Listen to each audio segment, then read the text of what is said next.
워싱턴 극비 문서가 유출되자 벌어진 일은 상상을 초월했습니다. 이란 전쟁 비용을 동맹국 4개국에 떠넘기려는 얄팍한 셈법이었죠. 한국의 방위비 3배, 사우디의 유전 지분 청구, 일본의 기지 비용, 호주의 핵 잠수함 강매, 거부하면 싹 다 주둔군 철수.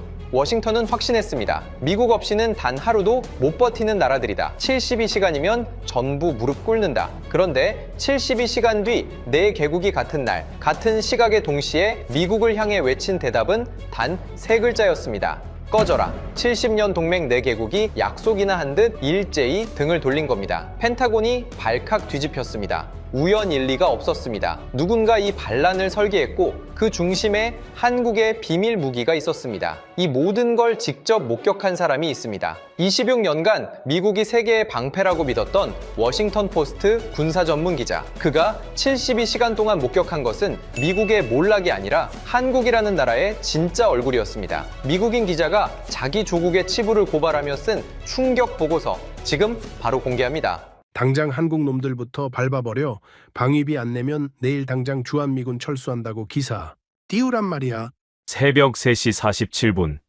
펜타곤 지하 3층 복도를 쩌렁쩌렁 울린 고함 소리였습니다. 워싱턴 포스트 군사 전문 기자로 26년을 뛰었지만 백악관 국가안보회의 선임 보좌관인 로렌스 앨리가 이렇게 이성을 잃고 쌍욕을 퍼붓는 모습은 처음이었습니다. 광하는 굉음과 함께 두꺼운 서류철이 벽에 부딪혀 바닥에 나뒹굴었습니다. 저는 복도 기둥 뒤에 숨어 숨을 죽였습니다. 제 심장 소리가 복도에 울릴까 두려울 정도였습니다. 불과 30분 전이었습니다. 제 개인 전화기가 미친 듯이 울렸습니다. 발신자는 펜타곤 국제협력분석팀의 캐서린 노아. 문자 한 줄 보낼 때도 암호화를 3번씩 확인하는 편집증적인 여자가 보안 채널도 아닌 일반 전화로 제게 소리쳤습니다. 콜린, 당장 펜타곤 비상계단으로 와요. 제발 빨리. 우리가 알던 세상이 끝났어요. 비상계단 구석에서 만난 캐서린의 손은 사시나무 떨듯 떨리고 있었습니다. 그녀가 제게 건넨 것은 아무런 분류 기호도 없는 무표지 갈색 봉투였습니다.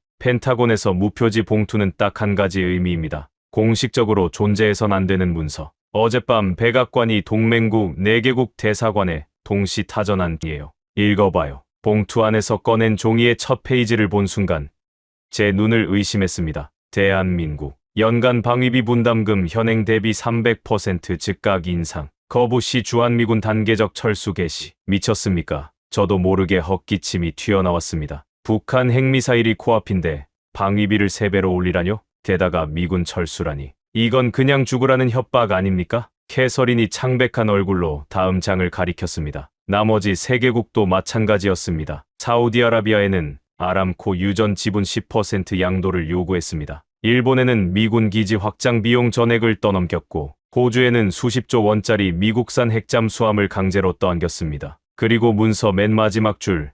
모든 국가에 통보된 시한은 단 72시간이었습니다. 이건 협상이 아니잖소. 골목길 깡패들이 보호비 뜯어내는 짓거리 아닙니까? 제가 분통을 터뜨렸지만 캐서린은 입술을 깨물 뿐이었습니다. 이란 전쟁이 길어지면서 미국 납세자들의 돈줄이 마르고 있다는 건 알았습니다. 하지만 이걸 빌미로 동맹국 목에 칼을 들이밀고 뜯어낼 줄은 상상도 못했습니다. 제 주머니 속에는 아버지가 남겨주신 낡은 군번줄이 들어있었습니다. 91년 걸프전 당시 쿠웨이트 사막에서 탱크를 몰며 싸우셨던 해병대원 아버지. 아버지는 숨을 거두기 전 제게 말씀하셨습니다. 콜린, 미국은 완벽하지 않지만 친구를 지키기 위해 피를 흘리는 나라다. 그건 자랑스러워해도 된다. 저는 26년 동안 그 말을 종교처럼 믿었습니다. 미국이 세계의 방패라고 확신했습니다. 하지만 손에 들린 이 문서는 방패가 아니라 동맹의 등 뒤에 꽂는 비수였습니다. 친구의 목에 청구서를 들이미는 짓이었습니다. 그때 복도 너머에서 구두 발소리가 들려왔습니다. 서류를 집어 던지며 폭주하던 로렌스 헨리였습니다. 그는 씩씩거리며 수행원들에게 짜증 섞인 지시를 내리고 있었습니다. 72시간 줬어. 저 기름쟁이들이랑 겁쟁이들이 미국 없이 하루나 버틸 것 같아? 내일 아침이면 한국 대사부터 기어와서 바짓가랑이를 붙잡을 거다. 서명받을 펜이나 다 준비해놔. 자신만만한 오만함. 그들의 머릿속에는 오직 하나뿐이었습니다. 미국이 통신 위성 GPS를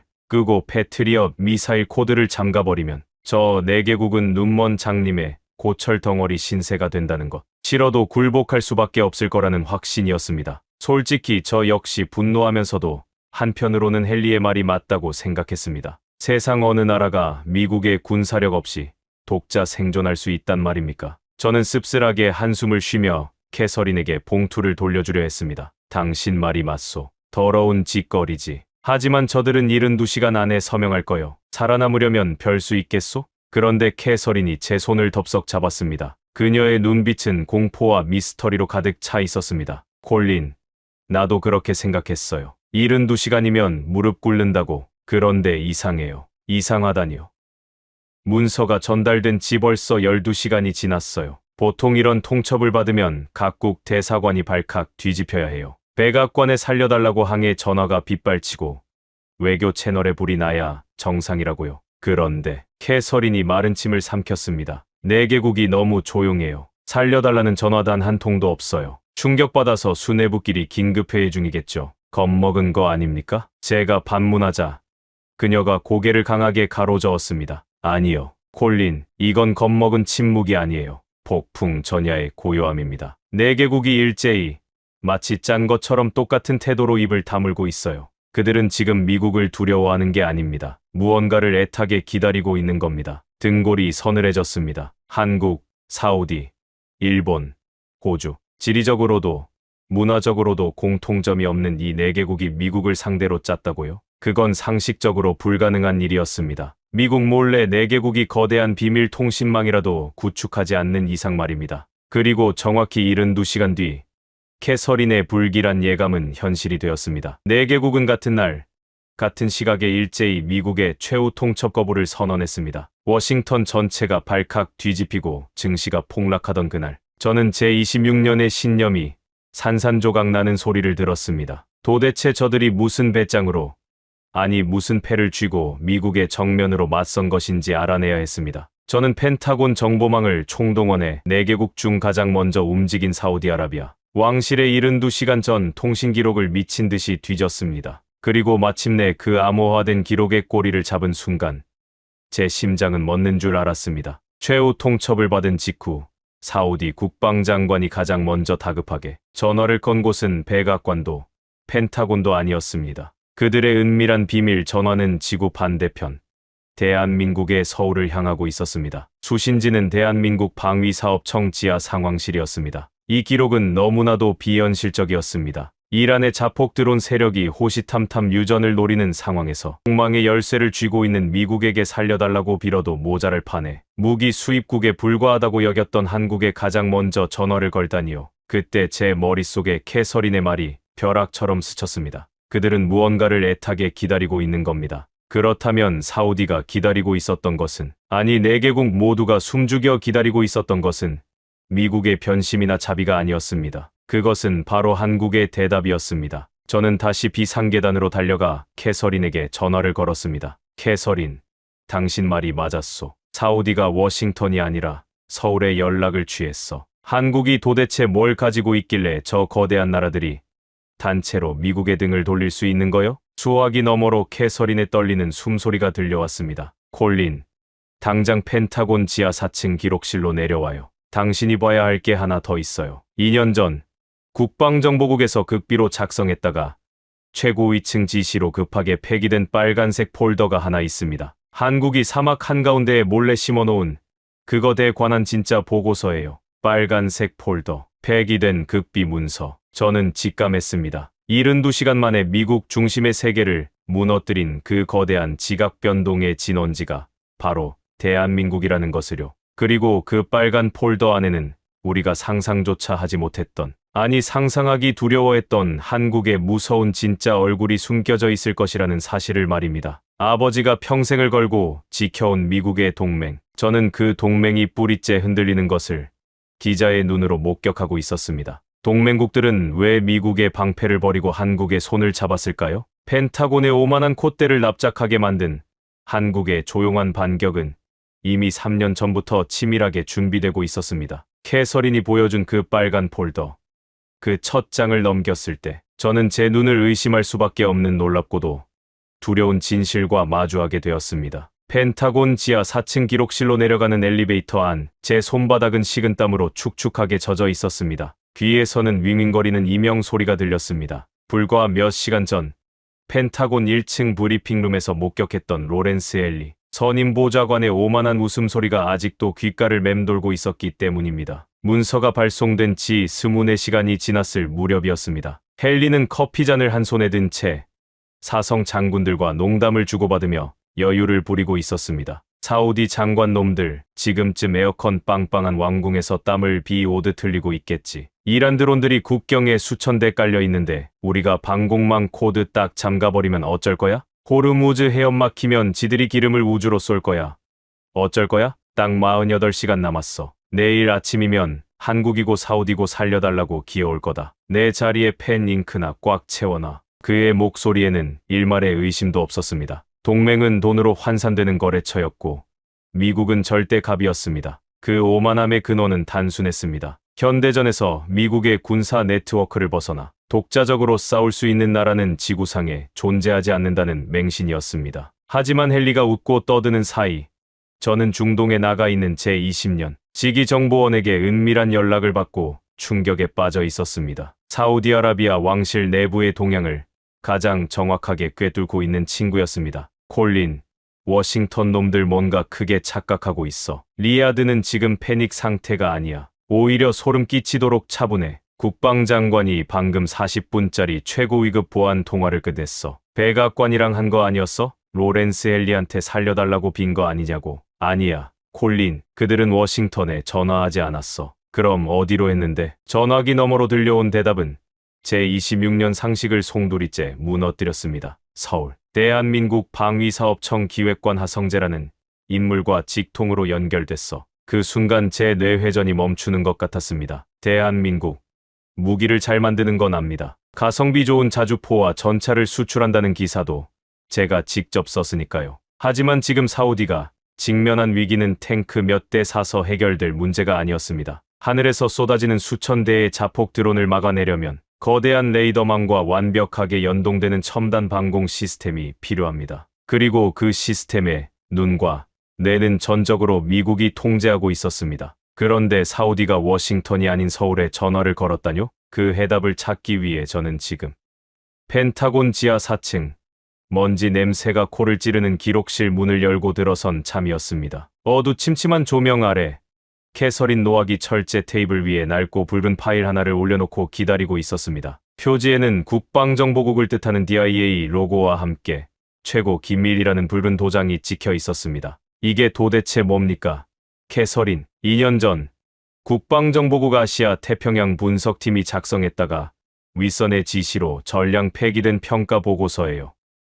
제목은 대한민국 독자 우주 군사망 구축에 따른 동맹 이탈 위험도 평가. 이 세상에 딱 한 부 남은 사본입니다. 14페이지를 펼쳐봐요. 저는 떨리는 손으로 두꺼운 보고서를 넘겼습니다. 빼곡한 영문 텍스트 사이로 복잡한 위성 궤도, 도면과 통신망 구조도가 보였습니다. 14페이지의 소제목은 저를 압도했습니다. GPS 종속으로부터의 해방, 한국형 독자 위성 항법 시스템과 양자 암호 통신망의 완성. 캐서린이 건조하지만 날카로운 목소리로 설명을 시작했습니다. 콜린, 당신 아버지가 참전했던 91년 걸프전 기억하죠? 그때 미군이 압도적으로 승리할 수 있었던 이유가 뭡니까? 바로 우주에 떠있는 GPS 위성 덕분이었습니다. 미사일이 정확히 꽂히고 사막 한가운데서 위치를 찾는 모든 기술. 우리는 지난 30년 동안 동맹국들에게 최고의 무기를 팔았지만 그 무기를 움직이는 눈은 절대 팔지 않았어요. 동맹국들은 미국의 GPS 신호가 없으면 수백억짜리 전투기도 수천억짜리 요격 미사일도 한낱 고철 덩어리에 불과해집니다. 저는 침을 꿀꺽 삼켰습니다. 그게 바로 로렌스 헨리가 믿고 있는 목줄이군요. 맞아요. 미국이 스위치를 내리면 동맹국의 국방은 그 순간 마비됩니다. 그게 우리가 동맹을 통제하는 방식이었어요. 그런데 이 보고서를 보세요. 한국은 달랐습니다. 캐서린의 손가락이 보고서의 붉은 밑줄을 가리켰습니다. 한국은 지난 10년 동안 미친 듯이 우주로 위성을 쏘아 올렸어요. 겉으로는 통신위성, 기상위성, 민간 탐사 위성이라고 포장했지만 그 본질은 완벽한 군사 네트워크였습니다. 그들은 이미 미국 GPS의 도움 없이도 1cm, 오차로 타격 좌표를 잡아내는 독자적인 눈을 완성했습니다. 게다가 미국 국가안보국조차 뚫을 수 없는 양자 암호 통신망으로 그들만의 뇌를 만들었어요. 저는 보고서의 문장들을 읽어 내려가며 전율을 느꼈습니다. 한국은 무기라는 하드웨어만 파는 것이 아니다. 그들은 미국 없이도 생존할 수 있는 소프트웨어 생태계를 통째로 구축하고 있다. 이는 장기적으로 미국의 중동 및 인도 태평양 패권에 치명적인 위협이 될 것이다. 세상에. 저도 모르게 탄식이 터져 나왔습니다. 그래서 윗선에서 이 보고서를 덮은 겁니까? 한국이 미국의 통제를 벗어나려 한다는 사실을 인정하기 싫어서? 아니요. 콜린, 인정하기 싫었던 게 아니라 조롱했던 거예요. 로렌스 헨리를 비롯한 백악관 수뇌부들은 한국이 아무리 발버둥 쳐봐야 미국의 정보력을 절대 따라올 수 없다고 비웃었습니다. 그들은 이 보고서를 과대망 상증 환자의 소설 취급하며 파쇄기에 쳐넣었죠. 하지만 한국은 조롱을 받으면서도 조용히 아주 묵묵하게 계획을 실행에 옮기고 있었습니다. 캐서린이 테이블 위로 몸을 숙이며 제 눈을 똑바로 쳐다보았습니다. 그리고 3년 전 한국은 사우디와 쿠웨이트 사막 한가운데에 담수와 플랜트 공사라는 명목으로 거대한 방공기지를 짓기 시작했습니다. CIA의 감시망을 피하기 위해 낮에는 50도가 넘는 뙤약볕 아래서 물탱크를 만들고 위성이 지나가지 않는 밤에만 미사일 발사관을 심었죠.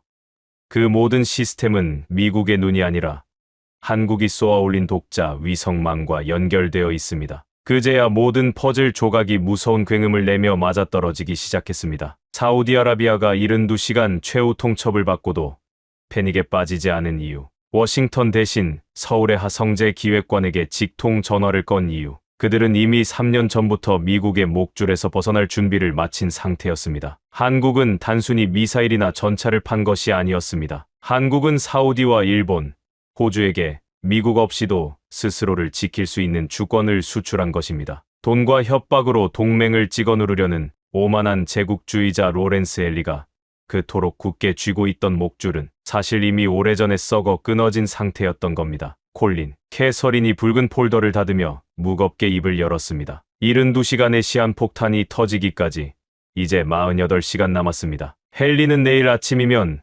동맹국들이 피눈물을 흘리며 서명할 거라고 믿고 있죠. 하지만 내일 밤 펜타곤의 메인 스크린에 켜질 장면은 그들의 상상을 완전히 박살낼 겁니다. 한국이 사막에 심어놓은 그 괴물 같은 시스템이 진짜로 작동하는 순간 우리가 알던 팍스 아메리카나는 영원히 끝나는 겁니다. 저는 지하 기록실의 차가운 벽에 기대어 가쁜 숨을 몰아쉬었습니다. 제 조국이 그토록 굳게 믿어왔던 힘의 논리가 지구 반대편의 작은 나라가 묵묵히 쌓아올린 기술력 앞에서 휴지 조각처럼 바스러지려 하고 있었습니다. 아버지가 피 흘려 지켜낸 미국의 명예가 탐욕스러운 정치가들의 오만함 때문에 진흙탕에 처박히기 직전이었습니다. 그리고 48시간 뒤 쿠웨이트 상공을 새까맣게 뒤덮은 5,000대의 이란 자폭 드론이 날아오던 그 끔찍한 밤, 저는 펜타곤 상황실 외곽에서 인류 전쟁사를 통째로 다시 쓰게 될 경악스러운 광경을 두 눈으로 직접 목격하게 됩니다. 그것은 미군이 방패를 거두어버린 텅 빈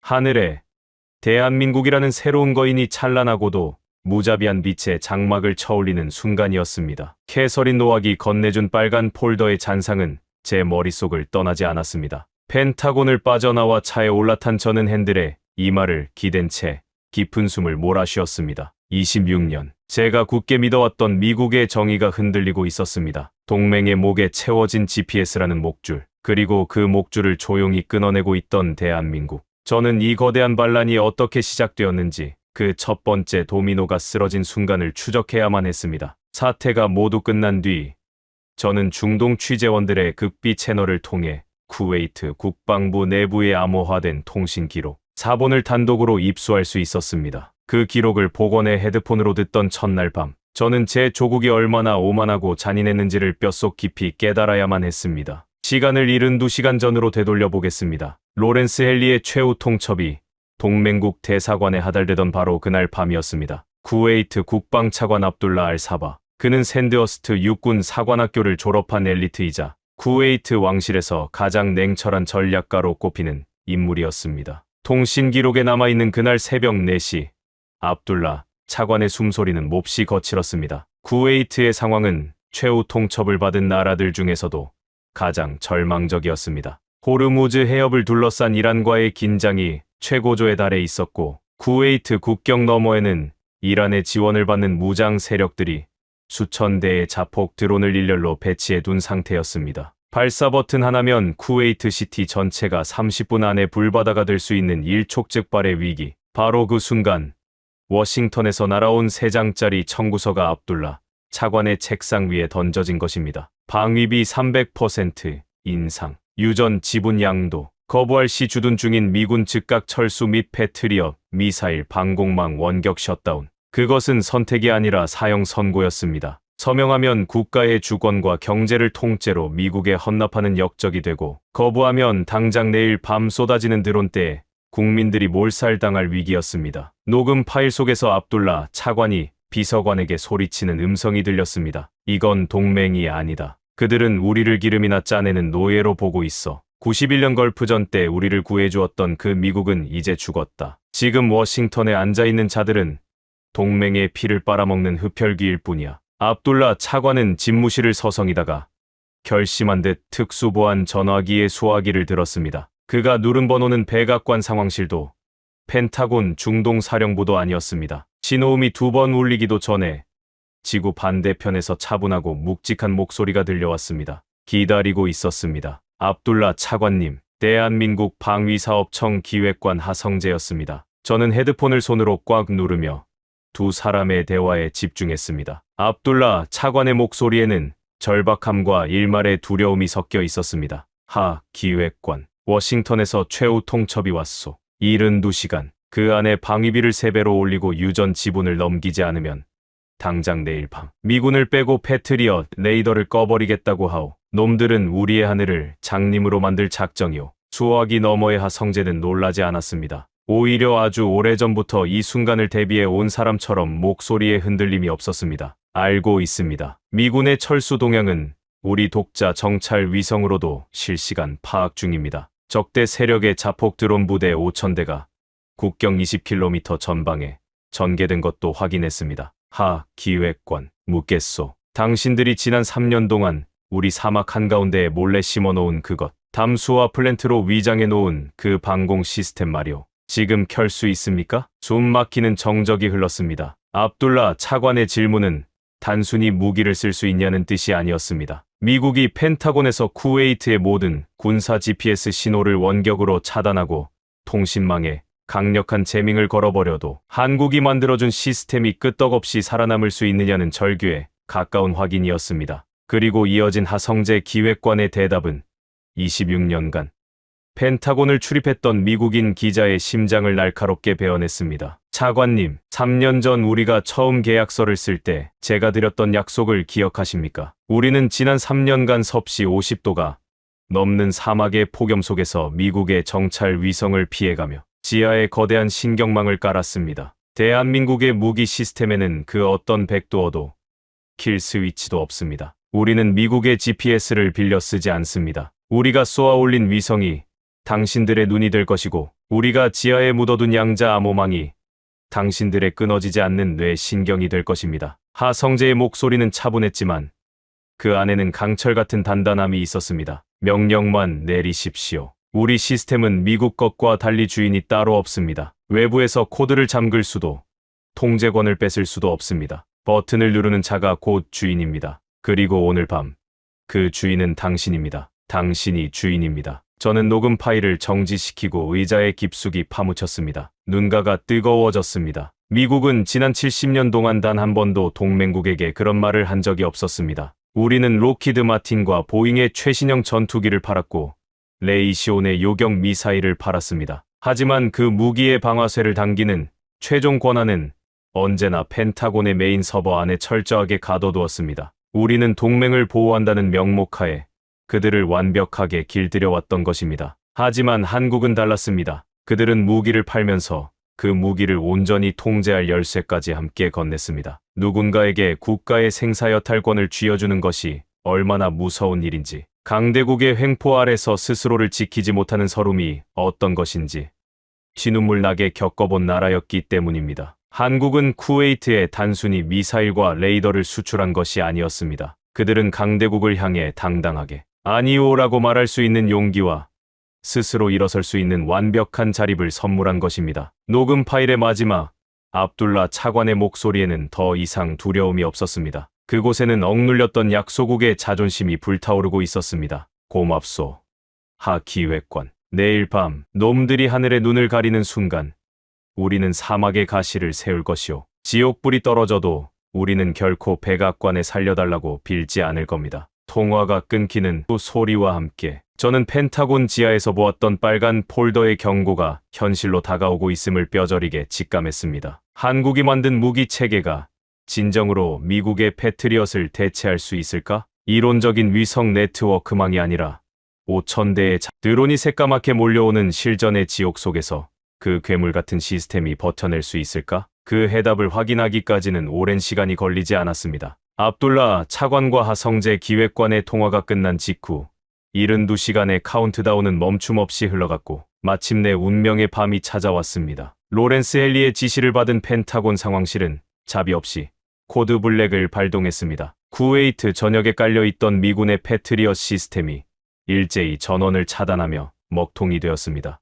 든든한 방패가 완전히 사라졌음을 확인한 국경 너머의 적들은 환호성을 지르며 5,000대의 자폭 드론의 시동을 걸었습니다. 펜타곤의 굳게 닫힌 상황실 문 너머로 동맹국의 피를 제물로 삼아 항복을 받아내려 했던 미국 수뇌부의 잔혹한 카운트다운이 시작되고 있었습니다. 그리고 그 순간 인류 전쟁사의 판도를 영원히 뒤바꿔 놓을 가장 길고 끔찍한 밤의 막이 올랐습니다. 펜타곤 전체를 충격과 경악의 도가니로 몰아넣게 될 그 믿을 수 없는 학살극의 현장이 이제 막 제 눈앞에 펼쳐지려 하고 있었습니다. 펜타곤 상황실의 거대한 대형 스크린에 쿠웨이트와 사우디아라비아의 지도가 떠올랐습니다. 패트리엇 방공망의 작동 상태를 나타내던 수십 개의 초록색 점들이 하나둘씩 붉은색으로 변하더니 이내 시커먼 암흑으로 꺼져가는 것을 지켜보며 저는 숨을 죽였습니다. 로렌스 헨리가 예고했던 바로 그 코드 블랙이 발동된 것입니다. 미국의 방패가 동맹국의 하늘에서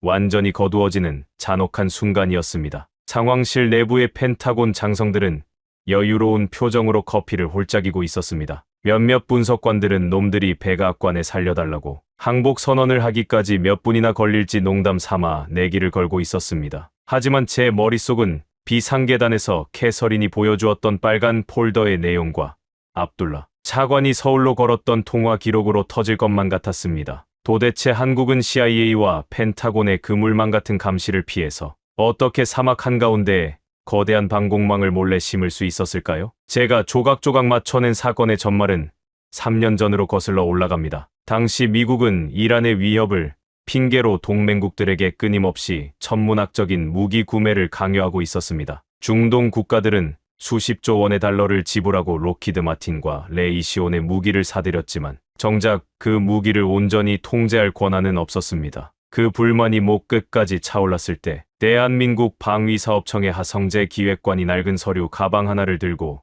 중동 왕실의 문을 두드렸습니다. 그의 제안은 워싱턴의 기름진 방산 로비스트들과는 차원이 달랐습니다. 우리는 당신들에게 무기를 팔러 온 것이 아닙니다. 스스로를 지킬 수 있는 안보의 주권을 지어드리러 왔습니다. 하성재가 탁자 위에 펼친 것은 평범한 미사일 카탈로그가 아니라 거대한 지하 요새의 통합 설계도였습니다. 미국에 의존하지 않고 한국이 쏘아올린 적에도 군사통신 위성과 직접 교신하는 독자적인 뇌, 그리고 미국의 킬 스위치가 완전히 제거된 완벽한 폐쇄형 방공 네트워크. 하성재는 이 극비 프로젝트를 강철 선인장이라고 불렀습니다. 쿠웨이트와 사우디 수뇌부는 경악했습니다. 시스템의 성능도 놀라웠지만 무기 수출국이 약소국에게 통제권을 100% 넘기겠다는 제안 자체가 역사상 전례가 없는 일이었으니까요. 하지만 가장 큰 난관은 미국의 촘촘한 눈이었습니다. 펜타곤의 군사 정찰 위성인 키올 위성이 하루에도 수십 번씩 중동의 사막을 샅샅이 훑고 지나가는 상황에서 어떻게 대규모 미사일 기지를 몰래 건설한단 말입니까? 여기서 한국 건설사들의 기가 막힌 위장 전술이 등장합니다. 한국은 이 거대한 군사 프로젝트를 스마트 워터 그리드, 즉 대규모 해수 담수화 및 지하 수도관 건설 공사로 철저하게 위장했습니다. CIA 요원들이 에어컨이 나오는 시원한 대사관 사무실에서 위성 사진을 들여다볼 때 그들의 사진에 찍힌 것은 굴착기와 덤프트럭이 모래를 파내는 아주 평범한 민간 토목 공사 현장뿐이었습니다. 하지만 진실은 태양이 지고 어둠이 깔릴 때 시작되었습니다. 낮 기온이 섭씨 50도까지 치솟는 살인적인 폭염 속에서 한국의 엔지니어들은 땀을 비오듯 흘리며 평범한 배관 공사를 해 미국의 눈을 속였습니다. 그리고 미군의 정찰 위성이 지나가는 시간대를 분 단위로 정밀하게 계산해 위성의 사각지대가 생기는 칠흑 같은 밤이 찾아오면 맹렬하게 진짜 작업을 시작했습니다. 거대한 송유관으로 위장한 원통형 파이프 안에는 한국형 지대공 미사일 천궁2의 수직 발사관이 감쪽같이 숨겨졌습니다. 기술을 저장하는 둥근 물탱크 타워의 뚜껑 아래에는 적의 소형 드론까지 추적할 수 있는 고성능 위상 배열 레이더가 설치되었습니다. 미국 방산업체의 엔지니어들이라면 위험 수당을 수십 배로 얹어주어도 절대 하지 않았을 극한의 야간 노동이었습니다. 모래 폭풍이 몰아치고 살이 익어가는 지옥 같은 사막에서 한국인들은 묵묵히 쇳덩이를 깎고 용접 불꽃을 튀겼습니다. 그들은 단순히 돈을 벌러 온 장사꾼이 아니었습니다. 나라를 빼앗겨 본 자들만이 아는 주권의 무게, 남의 힘에 기대어 사는 서름을 누구보다 뼈저리게 이해하기에 흘릴 수 있는 연대의 땀방울이었습니다. 하드웨어의 완벽한 위장보다 더 소름 끼치는 것은 소프트웨어의 독립이었습니다. 한국에서 파견된 20대, 30대의 젊은 천재 프로그래머들은 사막의 지하 벙커에 틀어박혀 밤을 새웠습니다. 그들의 임무는 기존 중동의 국방 시스템에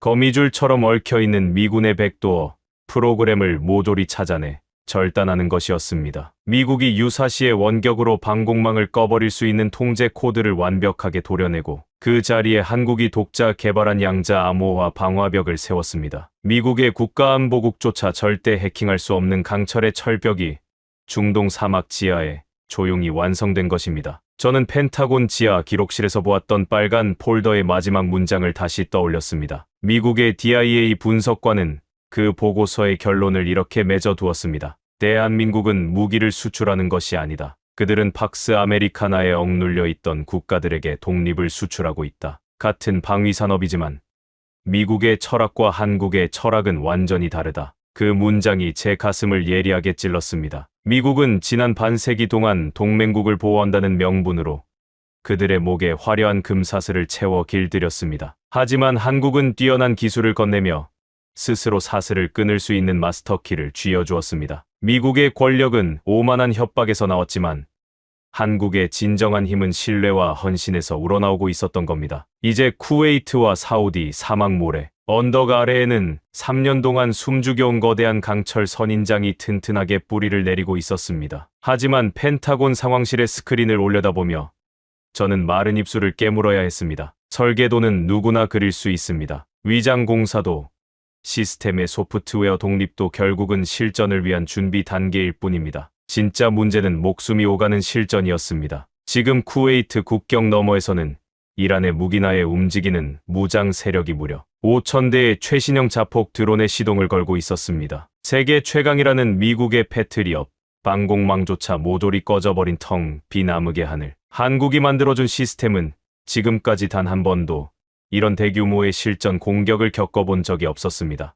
과연 50도 사막의 모래바람을 견디며 조립한 그 낯선 시스템이 5,000마리의 시커먼 메뚜기 떼처럼 몰려오는 죽음의 폭탄 드론들을 막아낼 수 있을까요? 상황실 스크린 우측 하단, 미군의 정찰 자산이 포착한 수많은 붉은 점들이 마침내 국경선을 넘어 쿠웨이트 영공으로 새까맣게 쏟아져 들어오기 시작했습니다. 로렌스 헨리는 씩 웃으며 넥타이를 고쳐 맸습니다. 이제 10분 뒤면 쿠웨이트의 심장부인 유전 지대가 거대한 불바다로 변할 것이고 콧대 높던 동맹국들은 피눈물을 흘리며 백악관에 살려달라고 애원할 것이 분명했습니다. 펜타곤의 모두가 그렇게 미국의 잔혹한 승리를 비열한 항복 선언을 기다리던 바로 그 순간이었습니다. 모두 꺼져버린 줄 알았던 쿠웨이트의 방공망. 레이더 스크린 정중앙에 기적처럼 낯선 푸른빛이 번쩍이며 켜지기 시작했습니다. 그것은 펜타곤을 26년이나 출입했던 저조차 단 한 번도 본 적 없는 낯선 로고였습니다. 그리고 그 푸른빛은 우리가 알던 전쟁의 상식을 송두리째 박살낼 완전히 새로운 학살극의 시작을 알리는 신호탄이었습니다. 펜타곤 지하 3층 상황실은 기묘한 정적에 휩싸여 있었습니다. 거대한 메인 스크린에는 쿠웨이트와 사우디아라비아 국경지대를 실시간으로 비추는 정찰 위성의 흑백 영상이 띄워져 있었습니다. 화면 우측 하단, 이란 무장 세력의 기지에서 뿜어져 나오는 여론들이 새까만 점이 되어 쿠웨이트 영공을 향해 무서운 속도로 움직이고 있었습니다. 5,000대, 아니, 그 이상일지도 몰랐습니다. 오토바이 엔진을 탄 저가형 자폭 드론들이지만 각각 50kg의 고성능 폭약을 싣고 있었습니다. 놈들은 미국의 패트리엇 방공망이 완전히 꺼졌다는 것을 확인하자마자 마치 먹이를 노리는 메뚜기 떼처럼 국경을 넘어 유전지대로 쏟아져 들어오고 있었습니다. 로렌스 헨리 선임 보좌관은 여유롭게 커피를 마시며 화면을 주시했습니다. 그의 입가에는 잔인한 미소가 걸려 있었습니다. 자, 신사숙녀 여러분, 이제 10분 남았습니다. 10분 뒤면 저 시커먼 점들이 쿠웨이트의 심장부인 부르간 유전을 거대한 불바다로 만들 겁니다. 그리고 15분 뒤면 압둘라 차관이 울면서 제 바지가랑이를 붙잡는 전화를 걸어오겠죠. 방위비 5배, 아니 10배를 부를 걸 그랬나 봅니다. 상황실의 장성들과 분석관들 사이에서 낮게 낄낄거리는 웃음소리가 번졌습니다. 동맹국의 피를 담보로 자신들의 협상력을 높이려는 그 비열한 태도에 저는 구역질이 올라오는 것을 참으며 주먹을 꽉 쥐었습니다. 아버지의 낡은 군번줄이 손바닥을 파고들었습니다. 이것이 진정 아버지가 목숨 걸고 지키려 했던 조국의 민낯이란 말입니까? 미국은 방패를 치웠고 동맹은 학살당하기 직전이었습니다. 저는 눈을 질끈 감았습니다. 5,000대의 드론이 유전 탱크에 꽂히는 순간 수천 명의 무고한 생명이 불타오를 것이 뻔했습니다. 이것은 협상이 아니라 펜타곤이 방조하는 살인이었습니다. 그런데 바로 그 순간이었습니다. 보좌관님, 스크린을 보십시오.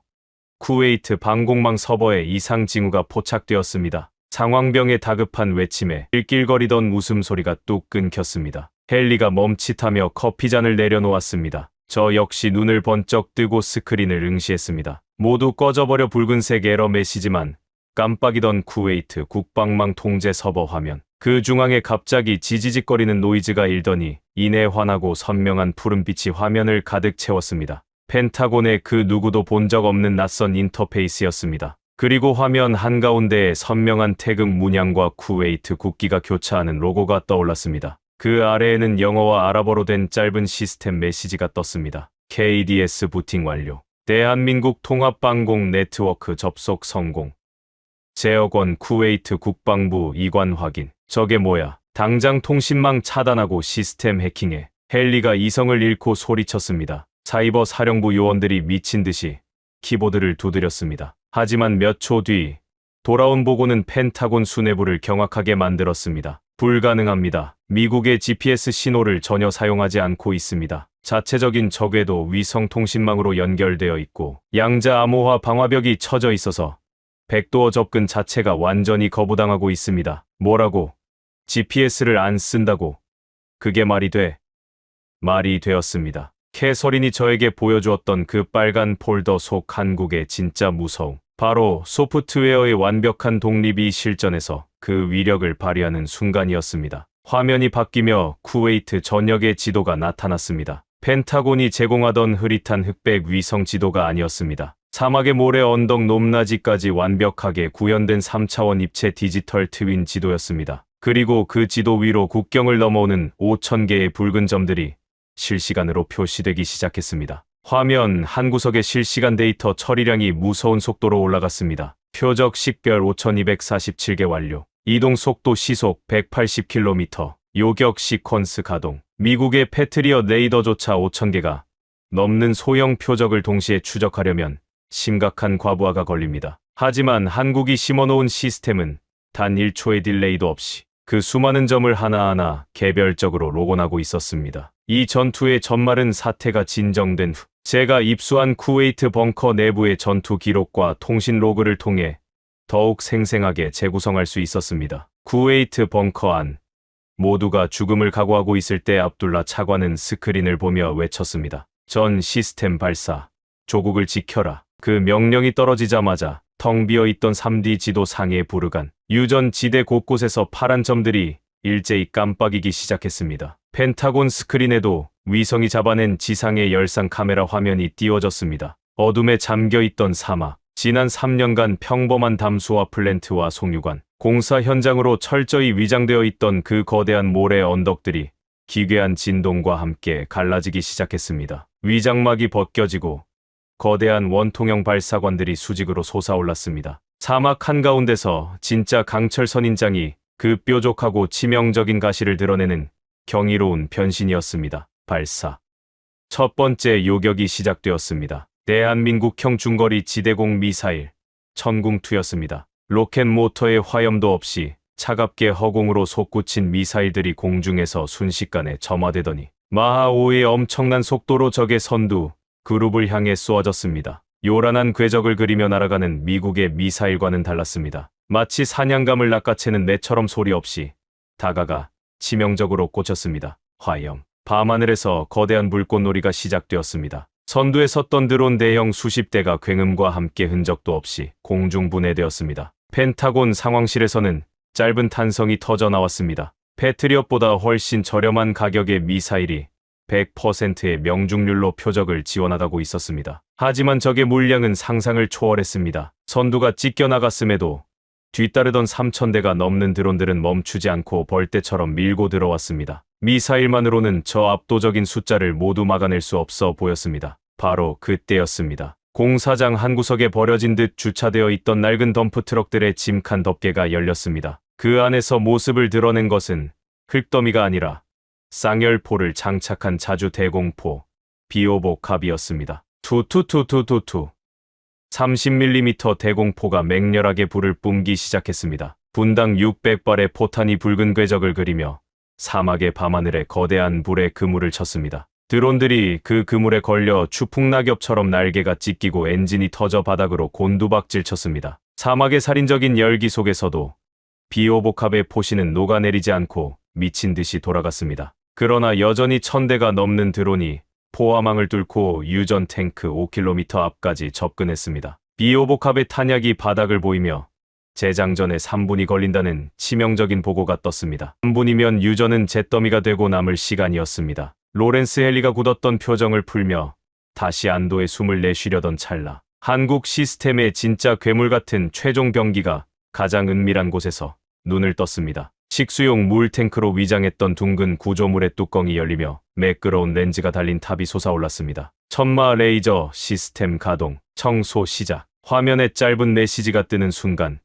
펜타곤의 모두가 숨을 죽였습니다. 미사일의 굉음도 대공포의 불꽃도 없었습니다. 인간의 눈에는 보이지 않는 고출력 레이저 빔이 어둠을 갈랐습니다. 유전을 향해 급강하하던 1,000대의 드론들이 마치 허공에서 보이지 않는 벽에 부딪힌 듯 춤을 추며 비틀거리기 시작했습니다. 레이저가 드론의 광학 센서와 배터리를 단 1초 만에 정확히 태워버린 것입니다. 지지직거리는 미세한 소리와 함께 드론들이 살충제를 맞은 파리떼처럼 힘없이 사막 모래밭에 처박혔습니다. 탄약의 제한도 없고 재장전도 필요 없는 무한의 탄창. 한국이 깔아놓은 지하 전력망이 이 빛의 검에 무한한 생명을 불어넣고 있었습니다. 스크린을 가득 채웠던 5,000개의 붉은 점들이 지우개로 문지른 듯 깨끗하게 지워졌습니다. 유전 탱크 10m 앞까지 접근했던 마지막 드론 한 대마저 툭 하고 바닥에 떨어졌습니다. 전탄 격추 확인, 아군 피해 없음, 유전 시설 안전 확보. 펜타곤 상황실은 무덤처럼 고요해졌습니다. 로렌스 헨리의 손에서 커피잔이 미끄러져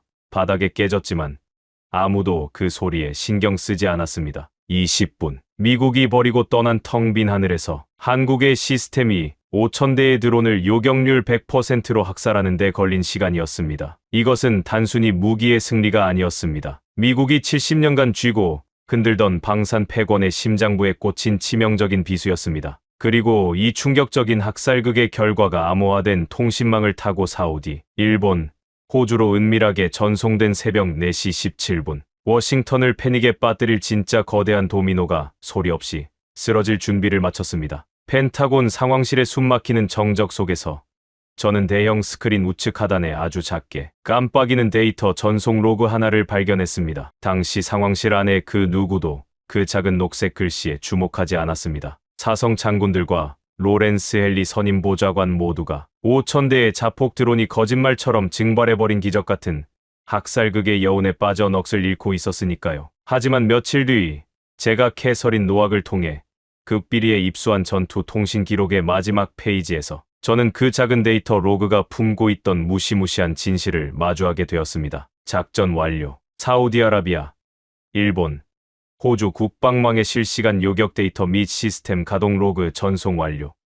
시간 새벽 4시 17분. 72시간의 최후 통첩 시한이 만료되기 정확히 6시간 전이었습니다. 저는 이 짧은 문장을 읽고 온몸에 솜털이 곤두서는 듯한 소름을 느꼈습니다. 세계국이 같은 날, 같은 시각에 미국을 향해 일제히 반기를 들 수 있었던 완벽한 퍼즐 조각이 드디어 제자리를 찾은 것입니다. 미국 국가안보국과 중앙정보국은 지리적으로도 외교적으로도 뚜렷한 접점이 없는 이 세계국이 물밑에서 의견을 조율할 것이라고는 상상조차 하지 못했습니다. 전 세계의 통신망을 감청하는 미국의 거미줄 같은 감시망을 벗어나 그들이 은밀하게 소통할 수 있는 채널 자체가 지구상에 존재하지 않는다고 오만하게 믿었기 때문입니다. 하지만 그들에게는 대한민국의 적에도 군사위성과 양자, 암호 기술이 연결해준 완벽한 보안 통신망이 있었습니다. 3년 전 하성재 기획관이 중동 사막에 강철 선인장을 심을 때 그는 단순히 미사일 발사대만 깔아둔 것이 아니었습니다. 동맹국들이 미국의 감시를 피해 자유롭게 연대할 수 있는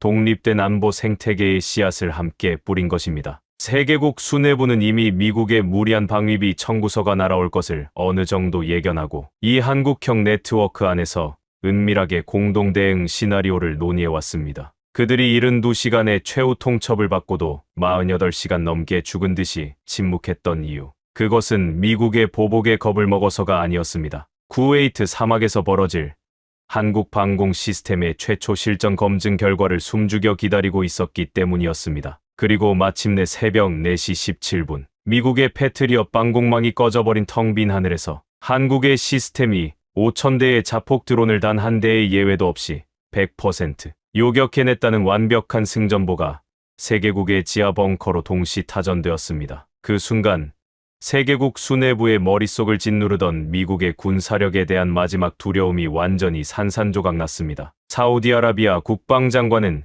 실시간 요격 영상을 확인한 직후 책상을 내리치며 결단했습니다. 한국의 방공 시스템으로 우리 아람코 유전 시설을 완벽하게 지킬 수 있다는 것이 증명되었다. 그렇다면 깡패 같은 미국 에너지 기업에 우리 국부의 상징인 지분 10%를 넘길 이유가 전혀 없다. 놈들의 요구를 거부한다. 태평양 건너 일본의 총리 역시 긴급 강요 회의에서 고개를 끄덕였습니다. 한국의 독자 위성 항법 데이터를 실시간으로 공유받을 수 있다면 자위대의 미군 GPS 의존도를 대폭 낮출 수 있다. 굴욕적인 미군 기지 확장 비용을 전액 부담하면서까지 워싱턴의 눈치를 볼 필요가 없다. 당장 거부 서한을 작성해라. 호주의 국방부 장관은 한국형 최신의 잠수함 도입 및 기술 이전 공동보고서에 서명하며 미소 지었습니다. 스스로 바다를 지킬 첨단 기술을 확보할 수 있는데 수십조 원의 혈세를 낭비하며 고장도 잦은 미국산 핵잠수함을 강제로 떠안을 이유가 없다. 펜타곤의 오커스 동맹 재검토 협박은 이제 통하지 않는다. 단호히 거부한다. 이것이 바로 워싱턴의 심장부를 직격한 6시간의 도미노였습니다. 대한민국은 세계국 수뇌부에게 값비싼 무기라는 쇳덩어리를 판 것이 아니었습니다. 그들은 무소불위의 제국주의적 횡포를 부리는 강대국을 향해 가장 절망적인 순간에도 당당하게 아니오 라고 말할 수 있는 용기를 팔았던 것입니다. 미국은 지난 70년 동안 동맹국을 보호한다는 명분 아래 그들의 안보 목줄을 쥐고 흔들었지만 한국은 자신들이 피땀 흘려 개발한 기술로 그 목줄을 툭툭 끊어주었습니다. 그것은 미국 중심의 일극 체제가 무너지고 기술과 신뢰를 바탕으로 한 새로운 다극화 안보 질서가 탄생하는 역사적인 지각 변동이었습니다. 그리고 마침내 운명의 시계가 아침 10시를 가리켰습니다. 72시간의 최후 통첩 시한이 종료되는 정각, 펜타곤 상황실과 백악관 고회의의 통신 장비들이 일제히 미친 듯이 요란한 경보음을 울려대기 시작했습니다. 4개국 대사관에서 발송된 공식 외교 서한이 정확히 같은 초침에 동시에 도착한 것입니다. 로렌스 헬리는 승리자의 여유로운 미소를 지으며 서한의 첫 페이지를 넘겼습니다. 드디어 저 오만방자한 동맹국들이 피눈물을 흘리며 항복 문서에 도장을 찍었으리라 확신하면서 말입니다. 하지만 단 10초도 지나지 않아 그의 얼굴은 시체처럼 잿빛으로 변하더니 이내 흉측하게 일그러졌습니다. 이게 무슨 미친 개 수작이야. 4개국이 전부 다 거부한다고? 장난해? 당장 군 통수권자 연결해. 놈들의 숨통을 다 끊어버려. 헨리가 길길이 날뛰며 두꺼운 서류 뭉치를 허공에 집어 던졌습니다. 하얀 종이장들이 눈송이처럼 상황실 바닥으로 흩날렸습니다. 그 아수라장을 구석에서 멍하니 지켜보며 저는 26년 기자 인생 처음으로 제 분신과도 같은 취재 수첩과 노트북을 영원히 덮어버리고 싶다는 강렬한 충동에 휩싸였습니다. 4개국의 동시 거부가 선언된 그 순간 제가 평생을 바쳐 종교처럼 믿어왔던 박스 아메리카나의 거대한 철탑이 끔찍한 굉음을 내며 무참히 무너져 내리는 소리를 똑똑히 들었기 때문입니다. 하지만 이것은 단지 시작일 뿐이었습니다. 미국의 치욕적인 패배가 불러올 거대한 경제적, 군사적 후폭풍이 성난 쓰나미처럼 워싱턴을 집어삼키기 위해 달려오고 있었습니다. 로렌스 헨리가 공중에 뿌려버린 4개국의 거부 서한이 상황실 바닥에 눈처럼 내려앉았습니다. 72시간 전까지만 해도 동맹국들을 돈줄로 비웃으며 오만을 떨던 펜타곤 장성들은 마치 귀신이라도 본 듯 창백하게 질린 얼굴로 얼어붙어 있었습니다. 다 미쳤어. 이 겁쟁이들이 단체로 약을 먹은 게 틀림없어. 헨리가 목에 핏대를 세우며 상황실 책상을 주먹으로 쾅쾅 내리쳤습니다. 당장 재무부 연결해. 이란이랑 똑같이 다 제재 때려버려. 금융망 차단하고 수출입 통제하고 달러 결제 막아. 미군 철수 시작하고 무기 부품 공급 싹 다 끊어버려. 그의 목소리는 분노를 넘어선 공포에 휩싸여 찢어질 듯 날카로웠습니다. 70년 동안 미국의 통제 아래 순한 양처럼 굴던 동맹국들이 하루아침에 반기를 든 하극상.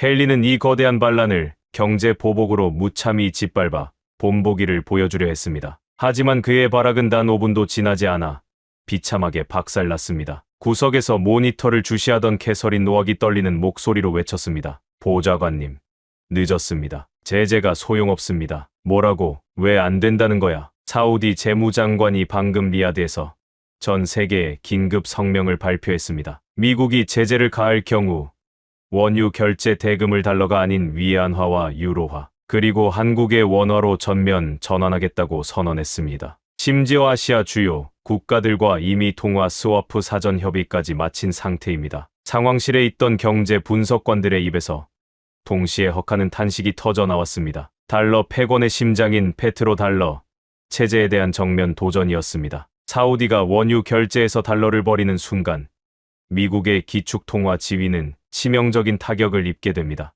그뿐만이 아닙니다. 다른 분석관이 다급하게 보고를 이어갔습니다. 일본 방위상이 기자회견을 열고 오키나와 미군 기지 사용료의 대폭 삭감과 기지 이전 재협상을 공식 요구했습니다. 한국의 독자 위성 항법 시스템과 실시간 데이터 공유를 시작했기 때문에 자위대의 미군 GPS 의존도가 30% 이하로 떨어졌다고 발표했습니다. 호주에서도 속보가 떴습니다. 호주 총리가 한국의 최신의 도산한 창호급 잠수함 6척 도입 MOU를 체결했다고 발표했습니다. 오커스 동맹에 따른 미국산 핵잠수함 구매 계약은 전면 백지화한다고 못 박았습니다. 단 10분 만에 쏟아진 사면타. 이것은 단순한 외교적 항의가 아니었습니다. 군사, 경제, 지정학적 패권을 무기로 동맹국을 옥죄어온 미국의 목에 그들이 역으로 비수를 꽂아 넣은 완벽한 카운터펀치였습니다. 상황실 메인 스크린에 뉴욕 증시의 실시간 차트가 떴습니다. 호르무즈 해협의 불안과 달러 패권 붕괴 우려가 겹치며 개장과 동시에 유가는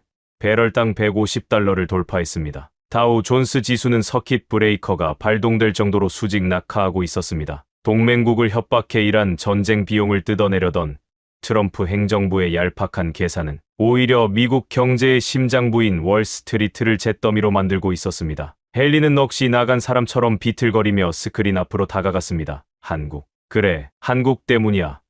저 빌어먹을 한국 놈들이 사막에 그 미친 시스템을 깔아놓고 우리 동맹국들을 다 선동한 거라고. 그가 화면 속 태극 문양을 삿대질하며 발악했습니다. 저는 헨리의 무너지는 뒷모습을 보며 조용히 코웃음을 쳤습니다. 틀렸습니다. 한국은 동맹국들을 선동한 적이 없습니다. 그들은 그저 중동 사막 한가운데서 섭씨 50도의 뙤약볕을 견디며 자신들의 기술을 묵묵히 증명했고 어떤 상황에서도 통제권을 넘기지 않는 완벽한 방패를 약속대로 지어주었을 뿐입니다. 미국의 GPS라는 목줄을 스스로 끊어내고 한국의 손을 잡기로 결정한 것은 철저히 4개국 수뇌부의 주체적인 선택이었습니다. 진짜 문제는 70년 동안 동맹을 그저 돈을 인출하는 현금 지급기나 언제든 버릴 수 있는 소모품 취급해 온 펜타곤과 백악관의 탐욕이었습니다. 그 오만함이 결국 스스로의 무덤을 판 것입니다. 헨리가 씩씩거리며 상황실 문을 박차고 나가다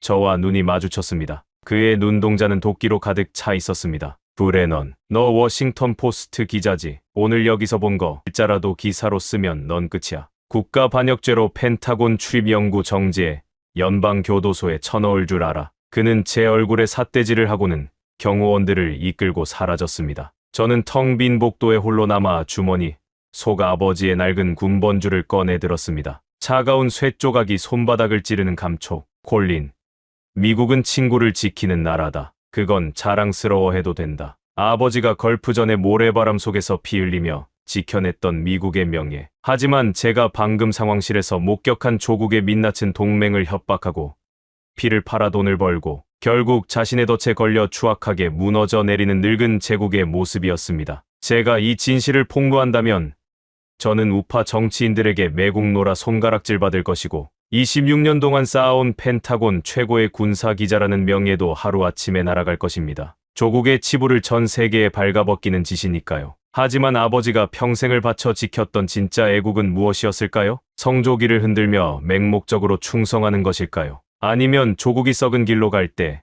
그 환부를 뼈아프게 도려내는 것일까요? 그때 제 핸드폰이 짧게 진동했습니다. 캐서린이 보낸 암호화된 메시지였습니다. 콜린, 하나만 더 알아야 할 게 있어요. 3년 전 한국이 사우디와 쿠웨이트에 시스템을 깔아줄 때 하성재 기획관이 4개국에 내건 단 하나의 조건이 있었습니다. 저는 화면을 스크롤하며 다음 문장을 읽어 내려갔습니다. 그리고 그 순간 저는 26년의 기자 인생에서 가장 큰 망치로 뒤통수를 얻어맞은 듯한 충격에 휩싸였습니다. 조건은 돈이 아니었어요. 한국은 시스템의 통제권을 100% 넘겨주면서 이렇게 요구했습니다. 만약 최악의 위기가 오더라도 미국을 적으로 돌리지 말고 반드시 대등한 위치에서 다시 협상 테이블에 앉을 것. 한국은 미국의 패권을 부수고 싶었던 게 아닙니다. 망가져 버린 동맹을, 친구를 진정한 친구의 자리로 돌려놓고 싶었던 거예요. 그 메시지를 읽은 순간 저는 더 이상 망설일 이유가 없었습니다. 한국은 미국을 배신한 적이 없습니다. 미국이 스스로의 탐욕에 눈이 멀어 70년 동맹의 가치를 쓰레기통에 처박았을 뿐입니다. 그리고 한국은 그 쓰레기통에서 동맹의 의미를 주워 올려 묵묵히 새 생명을 불어넣어준 것입니다. 저는 노트북 가방을 챙겨 펜타곤을 빠져나왔습니다. 워싱턴의 아침 햇살이 눈부시게 쏟아지고 있었습니다. 저는 근처 카페에 앉아 노트북을 켰습니다. 손가락이 키보드 위에서 춤을 추기 시작했습니다. 조국의 명예를 실추시킨 매국노가 될지언정 저는 이 거대한 진실을 전 세계에 알려야만 했습니다. 26년 기자 인생을 건 제 마지막 기사의 제목은 이미 정해져 있었습니다. 미국이 잃어버린 것은 동맹이 아니라 신뢰다. 그리고 한국이 증명한 진짜 동맹의 가치. 제가 쓴 기사가 송고 버튼을 누르는 순간 워싱턴은 또 한 번 발칵 뒤집힐 것입니다. 하지만 제 기사가 세상에 나가고 며칠 뒤 저는 생각지도 못한 곳에서 생각지도 못한 사람으로부터 깊은 위로를 받게 됩니다. 그것은 무기를 팔고 협박을 일삼던 펜타곤에서는 단 한 번도 맡아본 적 없는 따뜻하고 달달한 믹스 커피 한 잔의 진심이었습니다. 제 기사가 워싱턴 포스트 일면에 실린 날 아침,